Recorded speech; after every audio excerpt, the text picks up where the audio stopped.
మనం growth first ఎకానమీకి సంబంధించిన విజన్ కరెంట్ అఫైర్స్ చూస్తున్నాం. అది 2024కి సంబంధించింది.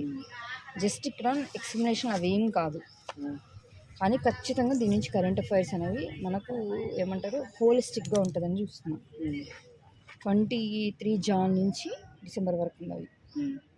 జీడిపి డిఫ్లేటర్ అంటే ఏంటి? The ratio of nominal GDP to real GDP. అంటే ఒరిజినల్ అనేది ఎప్పుడు డినామినేటర్లో ఉండాలి. అసలు ఎందుకు వాడాలి ఇది? It reveals the increase in GDP that has happen on account of higher prices rather than an increase in output. GDP increase అవుతుందంటే అందరూ జీడిపి పెరిగింది అనుకుంటున్నాము, కానీ ప్రైజెస్ పెరగడం వల్ల కూడా మన జీడిపి పెరిగినట్టు కనిపించవచ్చు. సో రియల్ జీడిపి ఎంత ఉందో చూసి దాంతో కంపేర్ చేస్తే ఎంత ప్రైజెస్ పెరిగిందో అర్థమవుతుంది. సో అల్టిమేట్గా నీకు రియల్గా ఎంత జీడిపి పెరిగిందో తెలుస్తుంది. జీడిపి క్యాలిక్యులేషన్ని 2015 నుంచి మార్చారు. అంతకుముందు 2004, 2005 అనేది బేస్ ఇయర్గా ఉంది, కానీ ఇప్పుడు 2011, 2012 బేస్ ఇయర్. ఎవరిస్తారంటే సెంట్రల్ స్టాటిస్టిక్స్ ఆఫీస్ ఆర్గనైజేషన్ కాదు ఇది. సెంట్రల్ స్టాటిస్టిక్స్ ఆఫీస్ అనేది ఈ నేషనల్ జీడిపిని ఇస్తుంది. Next national multi dimensional poverty index ఎంపీఐని ఎవరిస్తున్నారు? నీతి ఆయోగ్ ఇస్తుంది. ఎలా ఇస్తుందంటే ఇది ఒక పేపర్ని టైటిల్ చేసింది ఏమనంటే multi dimensional poverty in India since 2005-06 అనే దాంతో ఈ రిపోర్ట్ని పబ్లిష్ చేస్తుంది. దీంట్లో ఇది ఏం చెప్పిందంటే steep decline in poverty head count ratio ఇది వస్తుంది ఖచ్చితంగా. ఎందుకంటే దాదాపు మోర్ దాన్ 10% పావర్టీ ఎలిమినేషన్లో ఉన్నారు, ఎరాడికేట్ అయింది ఇండియాలో అని చెప్పింది. సో వీళ్ళు ఏం అడగచ్చు అంటే 2000 గ్రూప్ 2 లాంటి ఎగ్జామ్స్కి ఏంటంటే స్పెసిఫిక్ నెంబర్ అనేది ఇంపార్టెంట్. గ్రూప్ 1 అలాంటి రౌండ్ అప్రాక్సిమేట్ రాయొచ్చు, గ్రూప్ 2లో స్పెసిఫిక్ ఇంపార్టెంట్. అది మళ్ళీ ఏ ఇయరో గుర్తుపెట్టుకోవాలి. 2013-14 అంటే before NDA government, first NDA government. 14 నుంచి ఎన్డీఏ గవర్నమెంట్ అంటే జస్ట్ ప్రీవియస్ 1 ఇయర్లో 29.17 ఇండియాలో పావర్టీ. 11.23% 2022-23కి వచ్చింది. అంటే 10 ఏళ్లలో ఇంత వేరియేషన్ వచ్చింది అనమాట. 29%, 11%. దీంట్లో ఏ ఇయర్ అయినా అడగచ్చు, ఏ నెంబర్ అయినా అడగచ్చు, ఎవరిస్తారనైనా అడగచ్చు. అంటే 24.82 crores ఆఫ్ ఇండియన్స్ అనేవాళ్ళు escaped multi dimension poverty in last 9 years అని. ఇది చాలా పెద్ద ఇష్యూ అయింది అప్పుడు, అందుకని దీన్ని స్ట్రెస్ చేసే ఛాన్స్ ఉంది. మనకు తెలుసుకోవాలి మినిమం. ఇప్పుడు ఒక ఫ్యామిలీకి ఎట్లయితే మనకు అసెట్స్ ఎన్ని ఉన్నాయి, లైబిలిటీస్ ఎన్ని ఉన్నాయి, ఎవడెంత ఇలా ఎలా మనం అయితే అనుకుంటామో అట్లాగే ఒక కంట్రీకి కూడా ఈ కంట్రీ నేషనల్ ఇన్కమ్ ఎంత, ఈ కంట్రీ ఈ ఇయర్ బడ్జెట్ ప్రపోజ్ చేసిందంటే ఎంత బడ్జెట్ ప్రపోజ్ చేసింది మినిమం అది తెలియకపోతే ఎకానమీ సబ్జెక్ట్ ప్రిపేర్ అవ్వడం వేస్ట్. ఈ కంట్రీలో ఎంత పావర్టీ ఉంది, ఈ కంట్రీలో ఎంత అన్ఎంప్లాయ్మెంట్ ఉంది, ఇవి మినిమం చేతి మీద తెలియాలి మనకు. అది ఏంటి అది తర్వాత సంగతి, ముందు అదన్నా తెలియాలి కదా నీకు. నీ దేశంలో ఎంత పావర్టీ ఉందో తెలియకుండా నేను గ్రూప్ 2 ప్రిపేర్ అవుతుంటే ఎందుకు ప్రిపేర్ అవ్వడం, వెళ్ళిపోవడం మంచిది నుంచి. సో అందుకు చెప్తున్నా 29.17% నుంచి 11.23%కి వచ్చింది. దీని మీద ఏం కామెంట్ జరిగిందంటే అపోజిషన్స్ అందరూ ఏం క్వశ్చన్ చేశారంటే ఒకవేళ అలా తగ్గింది అంటే మీరు గరీబ్ అన్న కళ్యాణ యోజన అని పెట్టారు కదా పిఎంది, అంటే రేషన్ ద్వారా సరుకులు ఇవ్వడం, అక్కడ మాత్రం ఇంతమందికి ఇస్తున్నామన్నారు. మరి ఇక్కడ ఏమో దాదాపు 28 కోట్ల మంది 24 కోట్ల మంది లేరు పావర్టీలో అని చెప్తున్నారు. మరి అక్కడ మాత్రం మళ్ళీ ఎక్స్టెండ్ చేశారు కదా, ఎందుకు ఎక్స్టెండ్ చేశారు పావర్టీ లేనప్పుడు?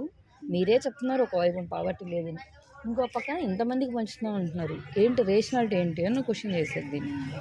సో అలా India is on track to achieve SDG target 1.2 reducing multi dimensional poverty at least half much ahead of 2030. ఇది చెప్పారు కాబట్టి అంటే పావర్టీని తగ్గించడానికి ఇండియా ఉంది అని చెప్తున్నారు. ఇది వచ్చింది కాబట్టి మనం ఎకానమీ చూసిన ఎస్డిజి గోల్స్ అన్నీ నోటెడ్గా వచ్చేసేయాలి. 1, 2, 3, 4, 5, 6, 7. 1 ఏంటి పిహెచ్ గుర్తుపెట్టుకుంటే poverty, H zero hunger, PH అయిపోయిన తర్వాత హెల్త్ ఉండాలి, హెల్త్ ఉంటేనే చదువుకోగలం. సో 3 బాగా వెల్ బీయింగ్ హెల్త్, తర్వాత ఎడ్యుకేషన్ బాగా చదువుకుంటే ఏముంటుంది ఇన్ఈక్వాలిటీస్ తగ్గిపోతాయి. ఈ 5 తర్వాత 6 ఏంటి క్లీన్ శానిటేషన్ వాటర్ ఉండాలి, నీళ్ళు బాగా తాగాలి. అలాగే clean environment energy affordable clean energy ఇలాంటివి ఉండాలి. సో ఆ రెండు ఉన్నప్పుడు ఏమవుతుంది, నువ్వు వర్క్ బాగా చేస్తావు. సో గ్రోత్ అండ్ డెవలప్ బాగుంటుంది. అలా ఉంది అంటే ఇండస్ట్రీ బాగా డెవలప్ అవుతుంది. ఇండస్ట్రీ, ఇన్నోవేషన్, ఇన్ఫ్రాస్ట్రక్చర్ ఇవన్నీ డెవలప్ అవుతాయి. అలా డెవలప్ అవ్వడం వల్ల ఏమవుతుంది, జెండర్ ఇన్ఈక్వాలిటీస్ అన్ని తగ్గుతాయి. ఇన్ఈక్వాలిటీస్ అనేవి ఒకరు గొప్ప, ఒకరు తక్కువ, క్యాపిటల్ వీడు తక్కువ, పూరెస్ట్ ఇలా చెప్పేది ఇన్ఈక్వాలిటీ. జెండర్ ఇన్ఈక్వాలిటీస్ అంటే గర్ల్, బాయ్ ఇలా డిఫరెన్స్, ఉమెన్, మెన్ ఇలా జెండర్ స్పెసిఫిక్గా చెప్పడం, అది జెండర్ ఇన్ఈక్వాలిటీస్. ఆ తర్వాత ఏంది, ఇలాంటివన్నీ జరగడం వల్ల అదే సమాజం. దాన్నే వీళ్ళేమన్నా సస్టైనబుల్ సిటీస్ అంటున్నారు. ఆ సిటీస్లో అంత ఉంటుంది కాబట్టి ఏమవుతుంది దానివల్ల, అలా ఉన్నాయి కాబట్టి నువ్వేం చేయాలి, రెస్పాన్సిబుల్ కన్జంప్షన్, రెస్పాన్సిబుల్ ప్రొడక్షన్ కాదు, ప్రొడక్షన్ ఎంతైనా చేయి, కానీ నువ్వు సరిగ్గా కన్జ్యూమ్ చేస్తున్నావా లేదా అనేది నీలో పెరగాలి. అంటే ఇప్పుడు రైస్ ఎంతైనా ఉండొచ్చు, నువ్వు పెట్టుకున్నది కరెక్ట్గా తింటున్నావా, సో నీ రెస్పాన్సిబిలిటీ ఏంటి అంటే వేస్టేజ్ తగ్గించాలి ఇది. సో ఇవన్నీ చేసేటప్పటికి 13-12 వరకే వస్తాయి ఇప్పుడు దాకా. తర్వాత ఏంటి, ఫస్ట్ వాటర్లో లైఫ్ వచ్చింది కాబట్టి లైఫ్ అండర్ వాటర్, తర్వాత లైఫ్ ఆన్ ల్యాండ్. వీటన్నిటి కావాలంటే పార్ట్నర్షిప్ సరిగ్గా ఉండాలి, వీటన్నిటి మధ్య కోఆపరేషన్ ఉండాలి. దాన్ని లాస్ట్కి చెప్తుంది. దానికి ముందు ఏం చెప్తుంది ఇంకా, వీటన్నిటిని జరగాలంటే ఇంటర్నేషనల్ పీస్ అనేది డెవలప్ అవుతుంది. ఇదే ఎస్డిజి లక్ష్యం. సో అలా 17 గోల్స్ అయిపోతాయి అలా గుర్తుపెట్టుకుంటే. ఎస్డిజి గోల్స్ నుంచి ఒక్కటైనా క్వశ్చన్ అడుగుతాడు, ఇదంటే ఏంటని అడుగుతాడు అట్లీస్ట్. లైక్ ఒక నిమిషం, ఇక్కడ ఏం వాడారంటే ఈ అబౌట్ నేషన్ ఎంపీఐలో అల్కైర్ ఫోస్టర్ ఏఎఫ్ మెథడ్ అని ఉంటారు. దీన్ని అల్కైర్ అని అంటారు, అల్కైర్ ఫోస్టర్. ఒక్కొక్కటి ఒక్కొక్క మెథడ్ ఉంటుంది. మనం ఏమన్నా హెడ్ కౌంట్ రేషియో, అది ఇక్కడ పవర్టీ చెప్తాను. ఇదేంటంటే show both the breadth and depth. Breadth అంటే ఏంటి అని అడగచ్చు, బ్రెడ్త్ అంటే ఇన్సిడెన్స్, డెప్త్ అంటే ఇంటెన్సిటీ ఎంత ఉంది, పేదరికమే, నువ్వు ఎంత పేదరికంలో ఉన్నావు అది చెప్పడం. Of poverty. First ever MPI was released in 2021 based on data taken from national family health survey 4 NFHS 4 తీసుకున్నారు. దాన్ని ఎప్పుడు ఇచ్చారు, 2021లో ఇచ్చారు, అంటే 20 అయిపోగానే 21లో.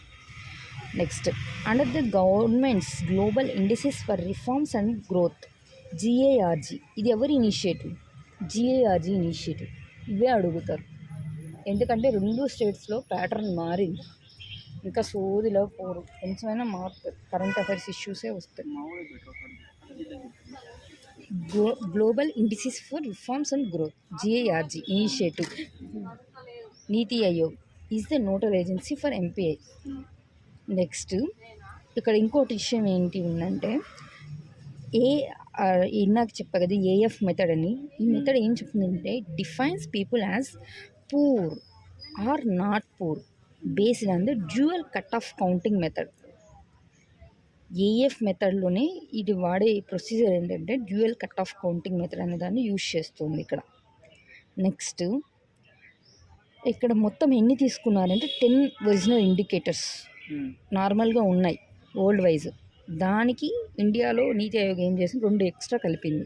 అవి ఏంటంటే మెటర్నల్ హెల్త్, బ్యాంక్ అకౌంట్.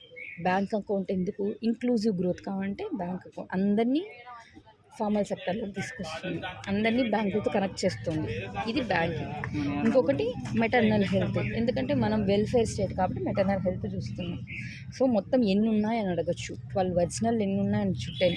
అవి ఏంటి, మొత్తం 3 సెక్టర్లో డివైడ్ చేశారు. ఒకటి హెల్త్ సెక్టారు, ఇంకోటి education sector, standard of living sector. Health బాగుంటే నువ్వు బాగా చదువుకుంటే నీ స్టాండర్డ్ ఆఫ్ లివింగ్ బాగుంటుంది. అది ఈ హెల్త్ సెక్టార్లోనే ఇవి చెప్పిందనమాట. న్యూట్రిషన్, ఈ హెల్త్ని మళ్ళీ 2గా డివైడ్ చేశారు, న్యూట్రిషన్. తర్వాత చైల్డ్ అండ్ అడోలసెంట్ మోర్టాలిటీ, తర్వాత మెటర్నల్ హెల్త్. అంతే కదా, ఫస్ట్ ఏంటి, ఒక ప్రెగ్నెంట్ ఉమెన్ ఉందనుకో, తనకు న్యూట్రిషన్ మంచి సప్లై చేస్తాడు. తర్వాత బేబీ పుట్టిన తర్వాత చైల్డ్ అండ్ అడోలసెంట్ మోర్టాలిటీ, తను జాగ్రత్తగా చూసుకుంటారు ఆ బేబీ. తర్వాత మెటర్నల్ హెల్త్, అమ్మాయి పుట్టినప్పుడు ఆ ఉమెన్ హెల్త్ కూడా ఇంపార్టెంట్ కదా. Next education, years of schooling, అలాగే స్కూల్ అటెండెన్స్, నువ్వు ఎన్నేళ్ళు చదువుతున్నావు, అలాగే నీ స్కూల్ అటెండెన్స్ ఎంత. నెక్స్ట్ స్టాండర్డ్ ఆఫ్ లివింగ్, ఇది ఎలా తీసుకున్నంటే కుకింగ్ ఫ్యూయల్, నువ్వు వంట గ్యాస్ వాడుతున్నావా లేకపోతే గ్యాస్ వాడుతున్నావా, అది కూడా చెప్తుంది కదా నీ లివింగ్ స్టాండర్డ్ ఏంటి అని. Next sanitation, drinking water, electricity, housing, assets, bank account, ఇవన్నీ నామినల్ ఇష్యూస్ అనమాట. Kindly note what is per capita income, literacy rate and life expectancy are not included as indicators in MPI. మనం ఇక్కడ ఎక్కడ per capital ఇన్కమ్ని తీసుకోం. Per capital income ఏం చెబుతుంది? Average income చెప్తుంది. యావరేజ్ ఉన్నప్పుడు హై ఉన్నవాడు ఉండొచ్చు, లో ఉన్నవాడు ఉండొచ్చు, కానీ అందరూ ఒకటి సంపాదించారు అంటారు. అట్లా కాదు కదా, హై ఉన్నవాడే ఎక్కువ సంపాదిస్తారు కదా, అది రేషనల్ లేదు కాబట్టి తీసుకోడు. లిటరసీ రేటు తీసుకోవట్లేదు, లైఫ్ ఎక్స్పెక్టెన్సీని తీసుకోలేదు అని చెప్తున్నాడు.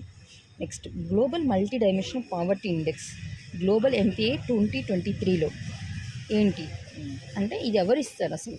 UNDP, united nation development programme. యుఎన్లో మొత్తం ఎన్ని ఆర్గాన్స్ ఉన్నాయి? 6 ఆర్గాన్స్. చెప్పడం చాలా జాగ్రత్తగా ఉంది. ఈ క్వశ్చన్ మొన్న వచ్చింది కూడా యుఎన్లో. 6 ఆర్గాన్స్ ఎవరెవరు వచ్చింది? UN general assembly, UN secretariat, UN security council, ఎకానమీది ఈకోస్మాస్ సంథింగ్ ఎకానమీకి సంబంధించింది. తర్వాత ICJ, international court of justice, ఇంకో ట్రస్టీషిప్ కౌన్సిల్. వీటిలో ఏది వర్క్ చేయట్లేదంటే ట్రస్టీషిప్ కౌన్సిల్ వర్క్ చేయట్లేదు. మొన్న ఎన్ని ఉన్నాయి కంట్రీస్ అంటే 193 కంట్రీస్. 193 ఎట్లా? సౌత్ అమెరికాలో 12, నార్త్ అమెరికాలో 23, ఆఫ్రికాలో 54, యూరప్లో 44, ఇటు ఆసియాలో 46, ఆస్ట్రేలియా 14, మొత్తం అన్నీ కలిపి మొత్తం అప్పుడు ఎన్ని అయితే 193 అవుతాయి. Next DBT, direct benefit transfer. Cash ట్రాన్స్ఫర్కి ఎగ్జాంపుల్ ఏంటి? పహల్, ఎంనరేగా, ఎన్ఎస్ఏపి, ఇవన్నీ cash transfer. In kind transfer given by the government to the individuals through the intermediate agency, public distribution system. అంటే డైరెక్ట్గా నేను డబ్బులు ఇవ్వట్లేదు, పీడిఎస్ ద్వారా నీకు ఇస్తున్నాను. Other transfer from the government to different NGOs, functionally non-government functionaries who help in facilitation of various government schemes till the last mile. Example, ASHA workers under NHM. ASHA workers కూడా ఏంటి, వాళ్ళకి నీకు డబ్బులు అట్లా కాదు, సర్వీస్ నీకు ఇస్తున్నారు కదా, నీకు డబ్బులు కాదు కదా ఇవ్వడం. అంటే మిల్క్ ఇవన్నీ ఎవరి ద్వారా? వాళ్ళ ద్వారానే వస్తున్నాయి వీళ్ళకి. Next anganwadi workers under ICDS is a example. Next ఇది అయిన తర్వాత అంటే డీబీటీనే ఇవన్నీ 3 విధాలు ఉన్నాయి. డైరెక్ట్గా నీకు డబ్బులు ఇస్తాను నేను, లేకపోతే వేరే వాళ్ళ ద్వారా నీకు ఇప్పిస్తా ఒక సిస్టంలో. అలా కాకుండా నాన్ గవర్నమెంట్ ఆర్గనైజేషన్స్ ఉన్నాయి కదా, వీటి ద్వారా కూడా నీకు సర్వీస్ చేస్తా. ఎందుకు? లాస్ట్ మైల్కి రీచ్ అవ్వాలి, అది నా ఉద్దేశం, అది నా ఫీలింగ్. నెక్స్ట్ ఇక్కడ ఏంటి విషయము అంటే public finance management system, nodal agency DBT mission. ఏంటి నోడల్ ఏజెన్సీ ఏంటి? DBT mission cabinet secretariat under secretary. Disbursements are channelled through the public finance management systems, PFMS. Aadhaar recruitment. Aadhaar is not mandatory in DBT scheme, but duplication eliminate చేయడానికి మాత్రం ఆధార్ అనేది use అవుతుంది, కానీ అది mandatory కాదు. ఇది సుప్రీంకోర్టు చెప్పింది. ఆధార్ అనగానే సుప్రీంకోర్టు ఎందుకు అలా చెప్పిందంటే పుట్టస్వామి కేసు అని ఒకటి వచ్చింది 2019లో. ఆ కేసులో ఏం చెప్పిందంటే 2 లీడింగ్స్ చెప్పింది. ఒకటి, ప్రైవసీ అనేది ఇంపార్టెంట్ అని చెప్పింది, ఆర్టికల్ 21. నెక్స్ట్ ఈ ఎనేబులర్స్ ఫర్ డీబీటీ ఏంటి? దీనికి కావాల్సిన 3. First, jam Trinity. జామ్ అంటే జన్ధన్. ఎందుకంటే నీకు ఏ అకౌంట్లో డబ్బులు వేయాలనేది ఎక్కడ వస్తుంది? బ్యాంక్ అకౌంట్ నుంచే వస్తుంది. అవేంటంటే అప్పుడు ఏం చేసిందంటే గవర్నమెంట్ 2014 ఆ టైంలో బ్యాంక్ అకౌంట్స్ని స్టార్ట్ చేయించింది. ఎందుకంటే జీరో అకౌంట్స్ అంటారు వాటిని, అంటే వితౌట్ ఎనీ అమౌంట్ అందరినీ జాయిన్ చేశారు అప్పుడు. నెక్స్ట్ జామ్, ఏ ఆధార్, ఎం మొబైల్ ట్రినిటీ. ఎందుకు ఇదంటే leakage proof, bill targeted, cashless and timely manner. Next payment banks, increase the penetration level of financial services in remote areas of the countries, payment banks. Next mobile money. Mobile money ఎందుకు పెట్టారంటే development developed a comprehensive ecosystem for cashless transactions over mobile platform using Aadhaar as identifier. ఇవన్నీ ఏంటంటే ట్రాన్సాక్షన్సే, కానీ ఒక్కొక్కటి ఏంది, కొన్ని దగ్గర net ఉంటుంది, కొన్ని దగ్గర నెట్ ఉండదు, రిమోట్ ఏరియాస్ ఉంటాయి, ఇన్యాక్సెసిబుల్ ఏరియాస్. అలాంటి ఏరియాస్లో కూడా నువ్వు ఏదో ఒక మెథడ్ వాడి మనీ ట్రాన్స్ఫర్ అనేది జరిగేది. మొబైల్ వ్యాలెట్ అంటే కొన్నిటికి నెట్ లేకపోయినా కూడా మనీ ట్రాన్స్ఫర్ జరుగుతుంటాయి. అలాంటివి చెప్తున్నాడు. అలా జామ్ ఒకటి వాడుకుంటున్నాడంట, లేకపోతే వీడు పేమెంట్ బ్యాంక్స్ని వాడుతున్నాడంట, లేకపోతే మొబైల్ మనీని కూడా వాడుతున్నాడంట. నెక్స్ట్ సెల్ఫ్ హెల్ప్ గ్రూప్స్, ఎస్హెచ్జీస్. ఈ ఎస్హెచ్జీస్ ఎక్కువ వీళ్ళు ఏం పెట్టారంటే లక్పతి దీదీ స్కీమ్ అని ఒకటి పెట్టారు. ఈ లక్పతి దీదీ స్కీమ్ ఏంటంటే ₹1,00,000 ఇస్తారు సంవత్సరానికి ట్రైన్ చేసి. అదే వీళ్ళు చేసేది. అంటే వాళ్ళని సెల్ఫ్ ఎంపవర్ చేస్తారు వీళ్ళు. ఏంటంటే మొత్తం Lakhpati Didi scheme which AIIMS to encourage them to start micro enterprises launched in 2023 by Ministry of Rural Development. ఎందుకు ఎస్హెచ్జీస్ ఎక్కడ ఎక్కువ రూరల్లో ఉంటాయి? సెర్ప్ ఉంటుంది, మనమే చూస్తాం. సెర్ప్, మెప్మా. సెర్ప్ ఏంటి? Society for elimination of rural poverty, SERP. MEPMA వచ్చి ఏఎల్బీస్లో ఉంటుంది. అట్లా రూరల్ రెండు. ఎప్పుడైనా ఏ గవర్నమెంట్ కన్నా ఏం ఇంపార్టెంట్? వెల్ఫేర్ స్టేట్ అనుకున్నప్పుడు నా ప్రజలందరినీ నేను చూడాలి. అందరినీ చూడాలంటే ఏం చూడాలి? నేను లా అండ్ ఆర్డర్ చూడాలి, వాళ్ళందరికీ హెల్త్ చూడాలి, వాళ్ళందరికీ ఎడ్యుకేషన్ చూడాలి, మినిమం ఇవి చూడాలి నేను. నెక్స్ట్ వాళ్ళందరికీ నీళ్ళు ఇవ్వాలి, ఈ చెత్త అంతా నేనే తీసుకోపోవాలి. ఇవి ప్రైమరీగా ఏ గవర్నమెంట్ అయినా చేయాలి. ఇవి చేయలేనప్పుడు అది గవర్నమెంట్ ఫెయిల్యూర్ అని తీసుకోవాలి మనం. ఇది చేయాలి అంటే రెండు ఉంటాయి కేటగిరీస్గా, ఏరియాస్ వైజ్ చూస్తే. ఒకటి రూరల్ ఉంటుంది, ఒకటి అర్బన్ ఉంటుంది. ఓకే. సెకండ్ థింగ్, ప్రజల్లో సెగ్రిగేషన్ అంటే వల్నరబుల్ సెక్షన్స్, నాన్ వల్నరబుల్ ఉంటాయి. వల్నరబుల్ అంటే scheduled caste, backward classes, next women, pH candidates. అంటే వీళ్ళందరికీ ఎవరో ఒకరు సపోర్ట్ కావాలి, సోషల్ అసిస్టెన్స్. అది నేనైతా అని చెప్పి గవర్నమెంట్ ఉంటుంది. ఇది గవర్నమెంట్ ప్రైమరీ. సో అలాంటి ఒక దాంట్లో రూరల్ ఏరియాస్కి సంబంధించింది ఎస్హెచ్జీస్ది కూడా. అందుకే 2023లో by the ministry of rural development అని చెప్పారు. ఆబ్జెక్టివ్ ఏంటి? Enable rural SHG women to earn at least 1 lakh per annum. Okay. అందుకే లక్పతి, లక్ష. దీది అంటే వాళ్ళ రెస్పెక్ట్, అన్ని Hindi names. It is based on women led development approach. ఇలాంటివి మనం కోట్ చేసుకోవాలి. ఎక్కడ? మెయిన్స్లో కోట్ చేసుకోవాలి. It is based on women-led development approach. SHG is a village-based financial intermediate committee. SHG అనేది usually composed of 10 to 20 local women. It is a voluntary in nature. Okay. నిన్నెవరు compulsory నిన్ను వచ్చి force చేసి చేయరు. Group responsibility ఏంటంటే in SHG ఒకరికి ఇబ్బంది అయినా అందరూ తీసుకుంటారు. కలెక్టివ్ అంటే in an SHG all members of a group take responsibility for a loan that an individual member takes. నాకు గుర్తున్న వరకు ఈ ఎస్హెచ్జీస్ ఎక్కువ ఫస్ట్ క్లిక్ అయింది కేరళ, అక్కడి నుంచి తీస్తారు. Financial inclusion covering 100 million house holds. Women empowerment, 84% are the exclusively women group. Capacity building, training in financial literacy కూడా. Poverty elimination, ఎలా? Poverty income from secondary activities, increasing income and second savings by 19%, 28% respectively. Decline in share of informal loans by 20%. ఎందుకంటే government loans ఇస్తుంది కదా ఇక్కడ, చేయూత ఇంతకుముందు అట్లా. Major initiative to promote ఎస్హెచ్జీస్ ఏమున్నాయి?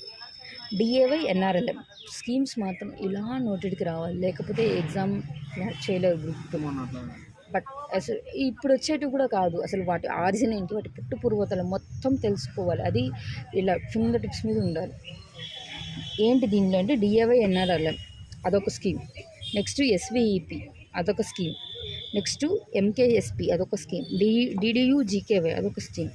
ఎస్ఏజీస్, DAY, NRLM అంటే Deen Dayal Antyodaya Yojana, national rural livelihood machine.